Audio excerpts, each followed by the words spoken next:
Добро вечер. Рапорт на Канал Плюс. Денешното издание на Рапорт го посветуваме на штипскиот генерал на армијата на Република Македонија во пензија господинот Стојан Димчов. Како влијае мигрантската криза и како влијае моменталната состојба во земјава врз безбедноста на државата, како и заработењето на армијата порано и сега. Се само дел од разговорот. Еве што ќе гледате. Останете со нас.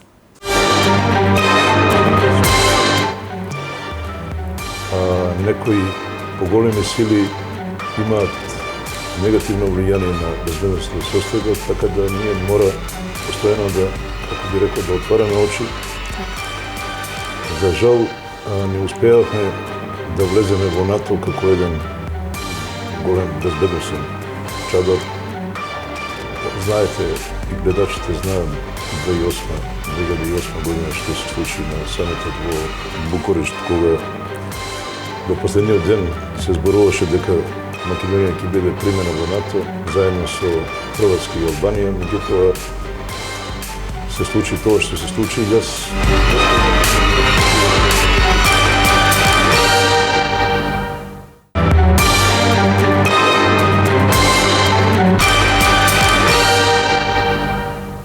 Како што веќе споменавме, гостин во Рапорт е генералот веќе е заминат во пензија на Република Македонија, господинот Стојан Димчов. Добро вечер, господине Димчов, и добро дојдовте во Рапорт. Добро вечер, поздрав до гледачите на вашата телевизија. Така, генерал на армијата на Република Македонија веќе заминат во пензија. Господине Димчов, најпрво еве да ги потсетиме гледачите за вашата кариера и унапредувањето на војничките чинови се до највисокиот, еве до генерал. Бевте штабен офицер во штабот на НАТО во Брисел, подпоручник, поручник, капетан во прва класа, мајор, полковник, бригаден генерал најпосле. Еве да се потсетиме и отидовте во пензија како генерал, да се навратиме на вашата војничка кариера. Така, значи можам да кажам дека јас војничкиот живот го почнав 1976 година, кога заминав, тогаш завршив гимназија овде во Штип и заминав во Војна академија во Белград.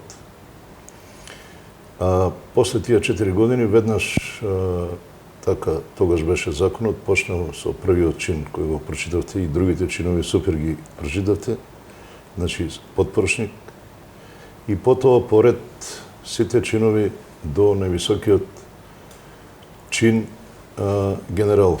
Значи сон на секој војник, тоа го има кажано и Наполеон на времето. Значи, сонот на секој војник мора да биде еден ден дека ќе стане генерал.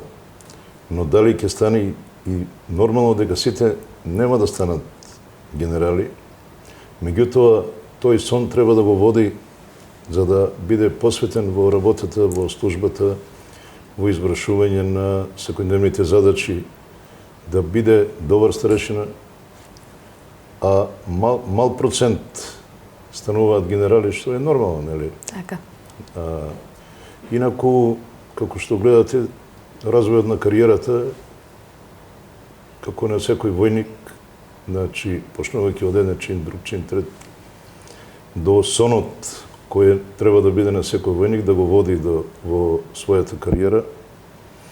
Војничкиот живот е тежок, бара многу посветеност, многу напори, многу учење, значи, доживотно учење, така да кажеме, не може со Војна академија или јас после тоа, уште после Војната академија, уште 2 школи завршив, значи тоа е повисокиот степен командно-штабна академија, односно постдипломски студии во 1995-96 во Војната академија во генерал Михајло Апостолски во Скопје, и школската 2004-2005 повторно бев на додатно усовршување во школата за национална одбрана на Националниот универзитет за одбрана на Соединетите Американски држави во Вашингтон, главниот град.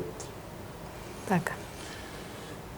Исто така, како што прочитавте овде, имав така еден период, 2 години работе во Брисел, во седиштето на НАТО како штабен офицер, како представник од Македонија. И тоа ми беше едно големо искуство за потоа да заменам и во Соединените Американски држави. После 2 години кога се вратив од Брисел, заминав на школување во Соединените Американски држави, едно големо искуство за и двете школи, односно и службата во Брисел и во Вашингтон. Малку има такви, мислам дека и нема офицер во армијата на Република Македонија кој бил или работел или учел во Брисел и во Вашингтон. Тоа се центрите на моќ во светот. Значи, не политичка, но како сакате дали зборуваме за политика или за војска или за армија или за безбедност, тоа се центрите на моќ во кои креира светската политика и безбедноста во целиот и глобалниот мир. Така. Еве да започнеме со безбедноста во државата со оглед на актуелната состојба што се случува, како влијае на политичката криза и како влијае мигрантската криза во моментов. Еве што се случува, да конкретизираме за овие две етапи што се случуваат. Така, значи за жал Република Македонија подол период, односно од 92 година, да кажеме, од 90 година кога односно 91 референдумот, кога стана самостојна држава, постојано е во некои тензии, под некој притисок.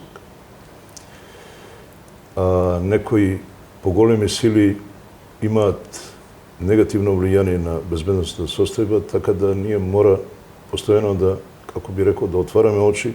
Така. За жал, не успеавме да влеземе во НАТО како еден голем безбедносен чадор. Знаете, и гледачите знаат 2008 година што се случи на самитот во Букурешт, кога до последниот ден се зборуваше дека Македонија ќе биде примена во НАТО заедно со Хрватска и Албанија, меѓутоа се случи тоа што се случи. Јас доста емотивно го преживеа тој период, бидејќи негде од 95-6 споменеме и тоа, така. 95-6 бев вклучен во сите тие процеси армијата кои ги правеше за приближување кон, односно постигнување на стандардите за да бидеме членка на НАТО. И постигнавме стандарди, меѓутоа одредени политички влијанија, односно конкретно јужниот сосед. Повторно политиката овде. Да. Сега во сите овие проблеми од безбедносен карактер и ова мигрантската криза која почна од минатата година. Јас уште бев во активна служба кога почнавме околу тоа подготовки за армијата да се вклучи, бидејќи армијата има обврска според мисијата и задачите, една од обврските е поддршка на МВР во случај на кризни состојби како сега што е. Значи, за да се употреби армијата, мора да има наредба од врховниот командант, односно од претседателот на Република Македонија. И ова е исто негативно влијае на безбедноста. Имаме многу луѓе ангажирано, многу проблеми во однос на неможноста да утврдиме кои се тие лица. Значи, за жал, тие луѓе, поголем дел од мигрантите се стварно имаат проблеми, значи од војни зони зафатени со војна. Меѓутоа, меѓу нив има и еден добар дел економски мигранти, значи кои сакаат моменталната состојба да искористат и тие да заминат негде во западните земји. И плюс, што е најлошото од сето тоа, мислам, најголем проблем е што не можеме да утврдиме, не знаеме колку меѓу тие кои сакаат да поминат има терористи, односно луѓе кои биле вклучени во војна во Сирија, во Ирак и така натаму. Така да ако има уште околу мигрантската криза да Ќе продолжиме понатаму, само сега најпрво да ве прашаме, Македонија не е членка, да се навратиме на НАТО, не е членка на НАТО, како и останатите земји како што се Косово, Босна, Херцеговина и Србија. Која според вас е причината, еве конкретно, што не сме членка покрај сите учества и мисии во НАТО? Да. Па, јас мислам дека причината е позната на гледачите.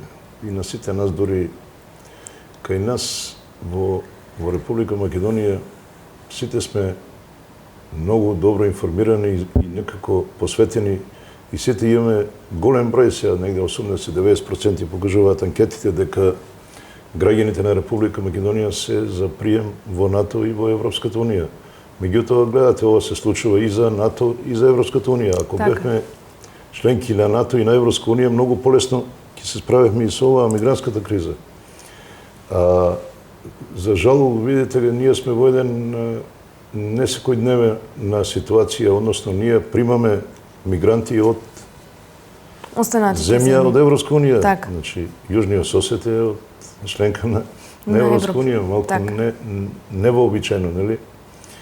Меѓутоа, тоа е ставот на Грција и ако бевме, односно, ако почнеа и овие пристапни преговори за прием во Европска Унија, можеби до денеска ќе...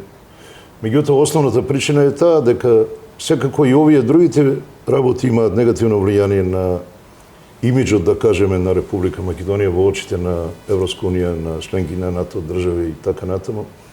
Меѓутоа, основната причина е ветото кој го поставува Јужниот сосед за да го исполниме. Да. Јас, мој став е како граѓанин, не како војник, како граѓанин, ако е условот да не примат во НАТО и Европска Унија, да го промениме името и идентитетот, тогаш по тие услови не би требало да влеземе. Да. Така, дали мислите дека безбедноста е позагрозена бидејќи се уште не сме во НАТО? Па, конкретно, за се вратам на оваа мигрантска криза, значи, јас реков дека полесно ќе биде решена и сега веќе се преземени одредени мерки Турција да ги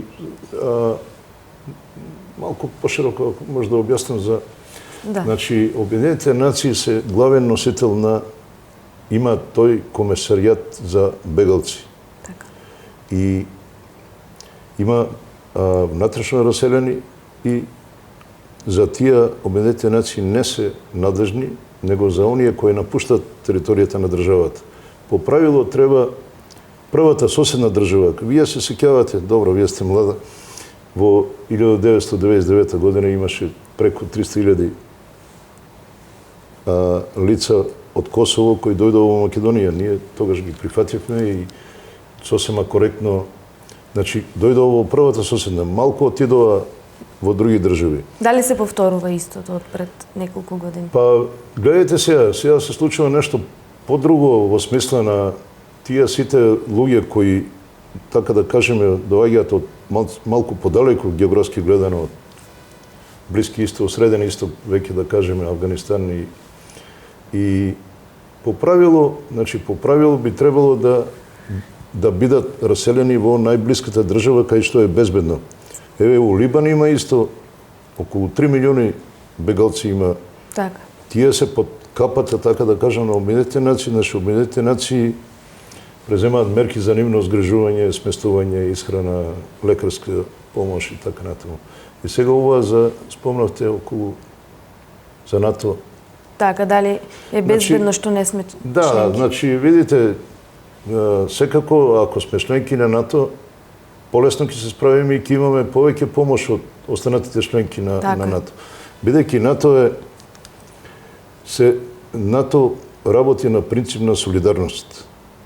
И таму Вашингтонскиот договор е потпишан на 4 април 1949 година, односно НАТО договорот, кај што членот 3 прво вика дека секоја држава е должна да преземе мерки да се грижи за својата безбедност.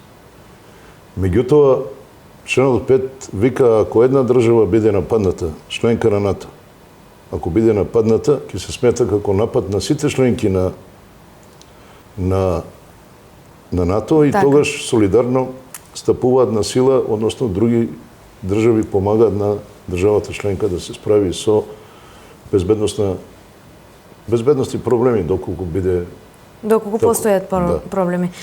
А ова е сега кризна состојба, значи ние имаме, пазите, кога зборуваме за некоја градација на состојби, значи имаме кризна состојба, имаме воредна состојба и имаме војна состојба. Така. Значи, тоа се три различни поими и армијата се ангажира во овој случај како бидејќи прогласена кризна состојба и председателот има право да ангажира армијата за поддршка на Министерството за внатрешни работи.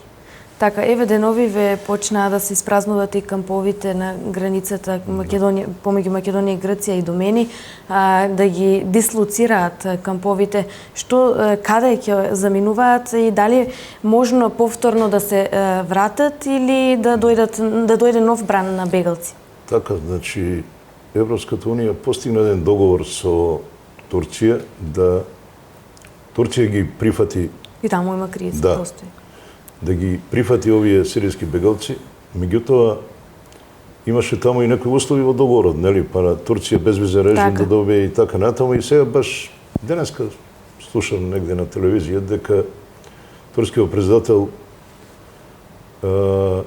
вели дека нема да се почитува договорот, бидејќи не е исполнет и договорот од страна на Европската унија. Така да ова конкретно добро е за нас, за Република Македонија, што овој камп се празни, тие се раселуваат пак во Грција, во други кампови кај што има подобри услови за... Знаете како, има некои норми, стандарди, не можете вие тие луѓе да ги третирате, значи мора да преземете мерки да и од сместување, исхрана, санитетски, да се најде. Значи, мора да се преземе, да се третираат луѓето, да се преземе мерки, секоја држава, членка на Обединетите нации, не е битно дали е на Европско или на НАТО, е должна да, во случај ако дојдат такви лица, да ги прифати. Така. И сега безбедност и ризик постои, значи оно што го зборевме дека не ги знаеме, многу луѓе има без лични документи. Не му знаете кај бил, што бил порано неговиот бекграунд, така да кажеме. Така да во секој случај ова е едно мало олеснување на притисокот на нашата граница од страна и таму знаете дека и пругата блокирана. Беше во прекин. Така да тоа има влијание на економската состојба, бидејќи Македонија е врзана за пристаништето Солун за извоз и за увоз на одредени материјали. И ако таа пруга не е во, како што имавме, вие може би не се сеќавате, 94-та негде имаше блокада од Грција и тогаш транспортот на нафта одеше преку Црно море, преку Бугарија со цистерни, што нормално ја оптоварува економијата. Овде ни е најблиску, така да кажеме, од Солун да доаѓаат танкери за гориво снабдување и така, односно не само гориво и други материјали, производи, извоз, увоз и така натаму. Така да за блокирањето на пругата ни прави многу штета. Така, кочница на економијата. Значи, економски имаме штети на предпријатија, на фирми, на фабрики и така натаму. Во секој случај сега очекувам дека овој притисок, знаете, ние тогаш дигнахме и ограда на границата. Имаме голем број луѓе ангажирани, додатни напори се тоа и за полицијата и за армијата. Имаше и напади? Да, и секако што може да настрадаат. Значи, можеби од тие групи, како што реков, има луѓе со црно минато, така да се изразам, и можеби има и провокатори кои намерно предизвикуваат. Меѓутоа, до сега имаше некои реакции од некои странски организации, наводно дека имало некоја малце повеќе употреба на сила од страна на нашите безбедносни сили, полицајци или војници. Меѓутоа, ние и сами бевме сведоци, гледавте и на телевизија, тие меѓу нив... Им помага. Да, и помага на ние, меѓутоа, меѓу тие мигранти има провокатори кои намерно предизвикуваат и преземаат одредени мерки и активности кои не се дозволени. Значи, вие не можете полицаец или војник да го напаѓате, да го гаѓате со камења или не знам. Значи, тоа е...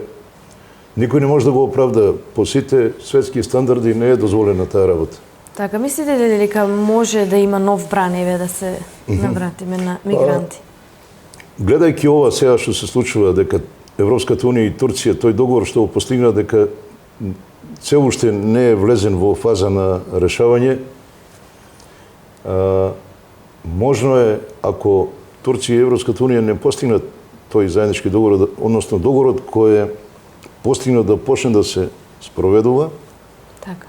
Турција, знаете како, секоја држава си ги штити своите национални интереси. Така. Значи, тука нема, у меѓународната политика нема пријатели. Така. Пријатели има само интереси. Значи, Турција штити своите интереси и го работи она што мисли дека е најдобро за државата. Грција исто да го прави. Значи, Грција е членка на Европска унија, ама ги праќаше порано додека не беше стопиран овој коридор. Македонија. Да, преку Македонија да одат преку Србија пак по Европска унија. Ако Европската унија можеби тогаш требаше да преземе веднаш мерки, дојдени се мигрантите од Турција во Грција, Грција е членка на Европска унија, и од таму да Европската унија презема мерки што да прави со нив, кај ќе ги распоредува, кај ќе ги носи, а не да ги од Грција доаѓаат Во во Македонија.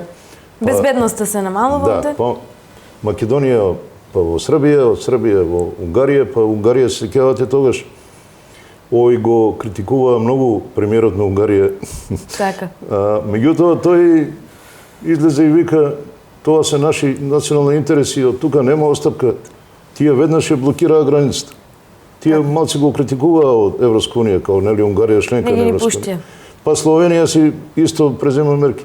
Значи, оваа работа е сериозна и треба сериозен пристап.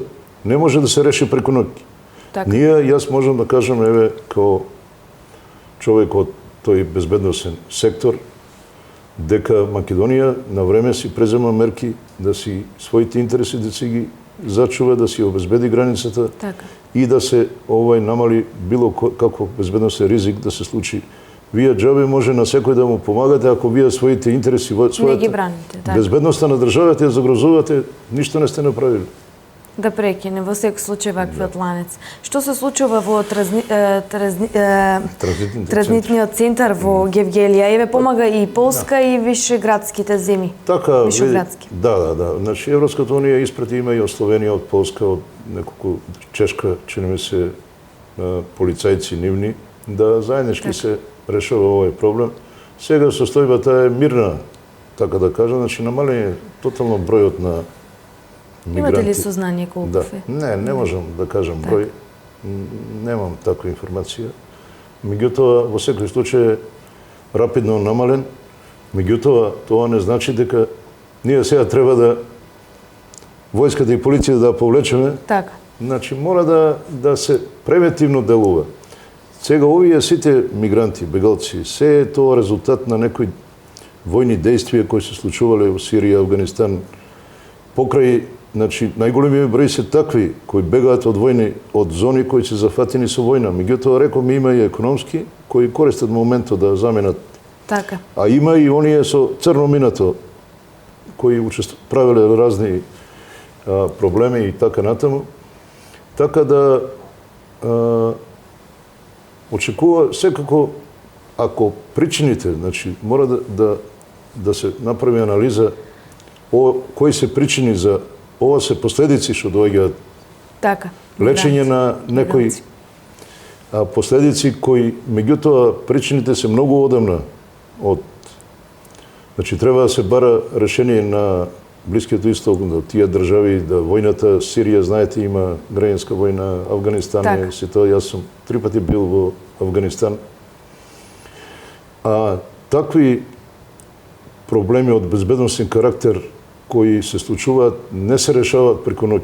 Значи, колку време тоа се случува, 3 пати повеќе време треба да се доведат состојбите во нормала. Така. Така да, за очекување, ние мора да бидеме подготвени како држава, да си ние нашите интереси да си ги зачуваме. Сигурно може да се случи повторно поголем бран ако ова Турција и Европската унија не го спроведат во дело тој договор што го имаат подпишано, тогаш за очекување повторно да... Ние сме најмногу загрозени од јужниот сосед. Значи, јужниот сосед ако преземе мерки да ги стопира, нас не интересира сега Турција и Грција, дали Турција ќе ги пушта преку морето Така. или нема да ги пушта, на нас ни е проблема со јужниот сосед да тука ние да се договориме да не поминуват, да не прават притисок на нашата граница. А веќе се и во Европска унија? Да. Така. Имаше Се е чисто, се е јасно. Така. Имаше шпекулации за камп на Криволак. Дали е вистина тоа? Добро, знаете како многу се шпекулира со Криволак. Има и такви наводно дадена на НАТО, не знам, ова, она. Ја лично, ако тоа би било, мислам дека би било последно решение, ако дојдеме во таква ситуација, ама јас се надевам дека нашето државно раководство нема да дозволи да дојдеме во таква ситуација, да мора да примеме одреден број на мигранти, бидејќи Криволак како област во Македонија е централниот дел на Македонија и прилично обезбедено место, нема многу тука населени места, пусто е. Тоа би било последно решение варијанта. А иначе Криволак, врска со Криволак, кога сме само да ви кажем дека нели имаш шпекулации тамо на овој да го дадеме на оној. Ние нема да го дадеме на никој, него значи Криволак е како еден армиски полигон, еден од најдобрите во Европа, најдобри карактеристики и ние го даваме на користење, ама тие кои го користат плаќаат за тоа.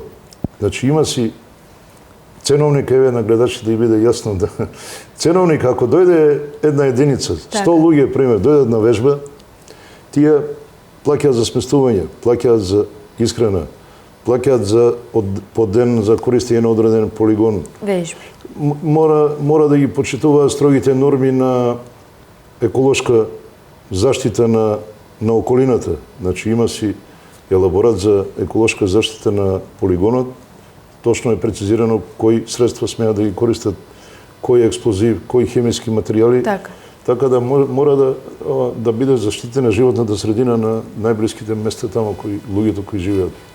Уште едно прашање во врска со НАТО. Каде се штипските војници и пешалистката бригада учествувале во мисиите на НАТО?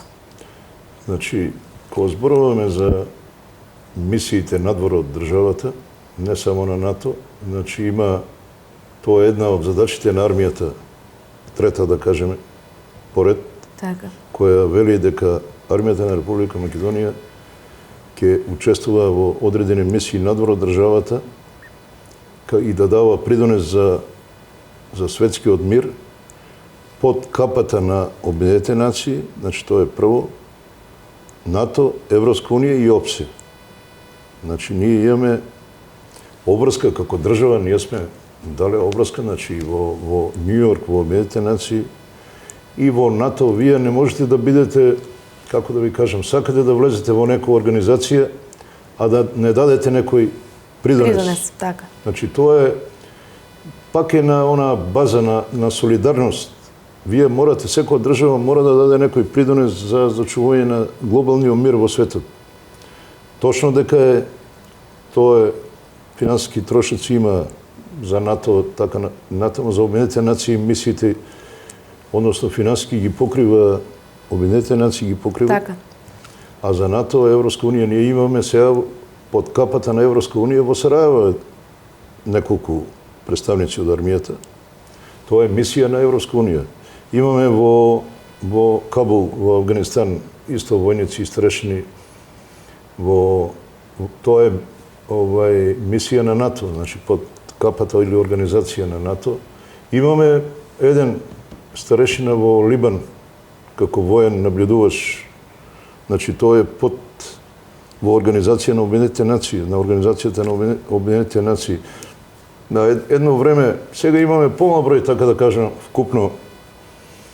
Едно време имавме 2009, негде беше 2009 година, околу 250 луѓе ангажирани учесници. На разни места. И тоа беше преголем товар за, како да ви кажам, за една држава. Ние бевме тамо меѓу, кога споредува број на испратени војници старешини во мисии, према бројот на армија и бројот на државата, бевме на второ, трето негде, мислам, во однос на кога се прави таква споредба, значи, пруживме на вистина, тоа беше голем чекор, како да ви кажам, политички, ако гледаме Македонија 2001 беше и 99 под, како да кажам, имаше мисија овде од Обединетите нации, Умпрофор, Умпреде, ако се кевате, не се кевате, вие сте помлади, да, учев на имаше, историја. значи, Македонија беше корисник на услуги од овие светски организации. За Косово време, за неколку години, ние од корисник на такви единици од други армии да поддржат мирот во Македонија, ние отидовме во голем чекор направиме, што ние сега извезуваме на некој начин мир, одеме во други држави, па учествуваме, даваме свој придонес за светскиот, за глобалниот мир. Така, 25 години веќе како од постењето на македонската армија. Има ли Македонија армија што може да современа армија што одговара на потребите? Така, знаете, има некои стандарди. Ако зборуваме за бројот на бројната состојба, бројот на војници на старешини, има стандарди светски. Тоа е негде околу 0,5% од бројот на населението. Ние сме сега, имаме околу 8.000 војници, тоа е 0,4 од 2 милиона, ако 0,4%. Имате во некои држави преку 1% одат активна служба, што имаат луѓе под оружје, така војнички кажам. Значи, секоја држава си води сметка за својата безбедност. Секоја држава си прави безбедносен систем и армија како најмногу одговара. Значи, не се прави тоа сега, како да ви кажам, од ракав, ајки имаме 20.000 или 50.000. Значи, има стандарди и можности економски на државата и према тоа се прави структурата на армијата. Што се однесува до, ја повеќе би сакал да нагласам дека најважно од секоја армија е обученоста на војска. Значи, колку е оспособена. Со тие средства кои ги има, не мора да бидат најмодерни средства. Имало во историја војни каде што одредена држава купила многу пари има, купила најмодерни средства, ама луѓето не биле обучени за недоволно оспособени со најновата техника и изгубиле војната. Значи, секогаш во најважен е човечкиот фактор, значи тоа е на прво место. Ако ви имате обучени, оспособени војници и со тие средства што ги имаат, може да се постигне целта. Сега, знаете како таа опрема е или наоружување модерно е многу скапо. Така. Ние не можеме да, како држава Македонија, со еден буџет кој е околу 100 милиона евра, да кажем, 95-100 милиона последниве години, не можете многу да потрошите за опремување на армијата. Сега има последен, владата направи план петогодишен. Значи 5 години буџет, секоја година да се одвојуваат потребен број, за да можете одеднаш да за наредните 5 години, под, например, 20% да имате некоја сума со која би можеле да нешто конкретно да купите. И тоа е планот за модернизација во фаза на како да кажам, решава, значи на купување на одредена најнова техника, да. Так. Меѓутоа, техниката не го прави војникот, него обученоста и оспособеноста. Ако подобра техника, секако е подобро. Ние најмногу посветуваме внимание на и во овие, како да ви кажам, тешки финансиски состојби, нели, криза секаде во светот. Да. Значи, на лична заштита на војникот.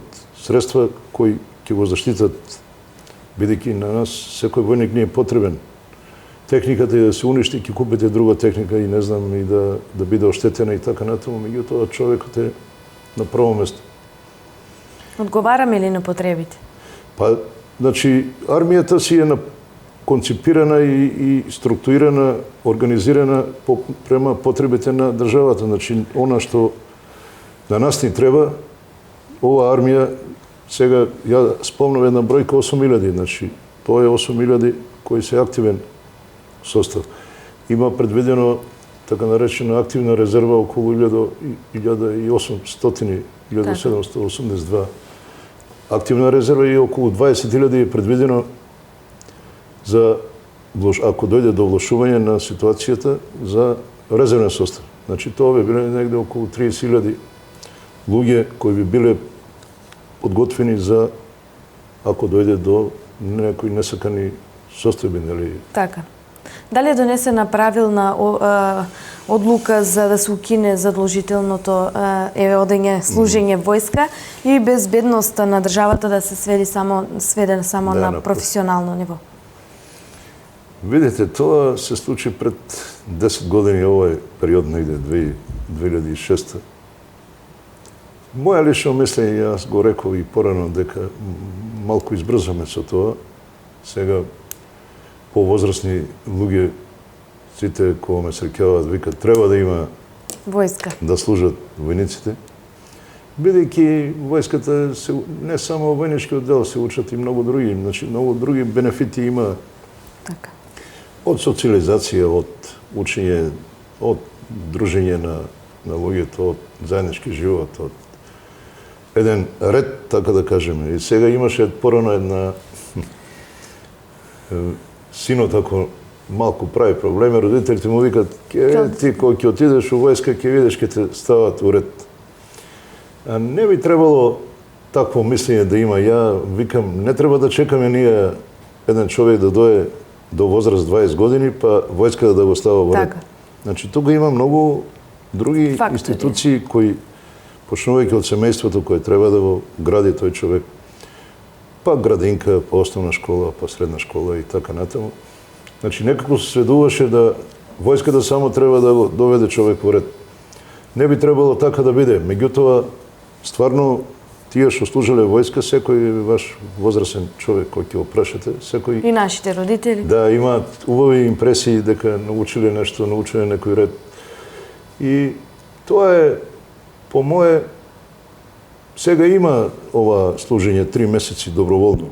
Така, сега ќе се значи навратиме. 3 месеци доброволно.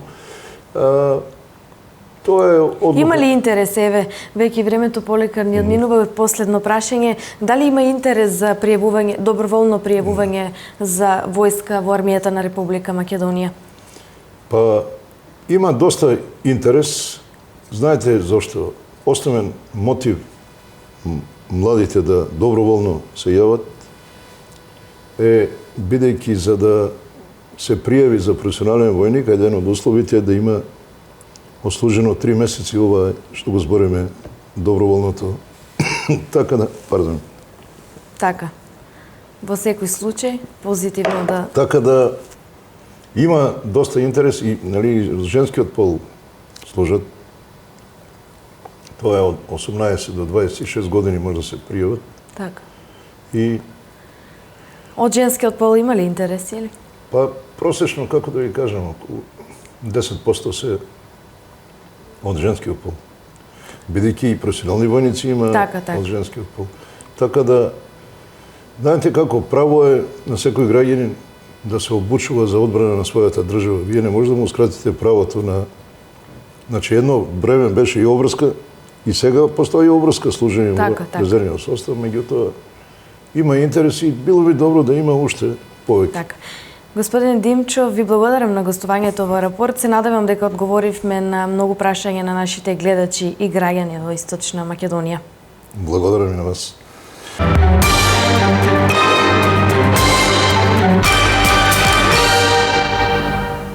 Имавме можност да слушнеме повеќе за работењето на армијата на Република Македонија низ годините и сега. Повеќе слушнавме и за актуелната состојба во земјата, како и влијанието на мигрантската криза. Доколку некој го пропуштил разговорот со нашиот вечерашен гостин, генерал Стојан Димчов, може да го проследи утре, петок во 15 часот и 5 минути. Довидување, имајте пријатна вечер.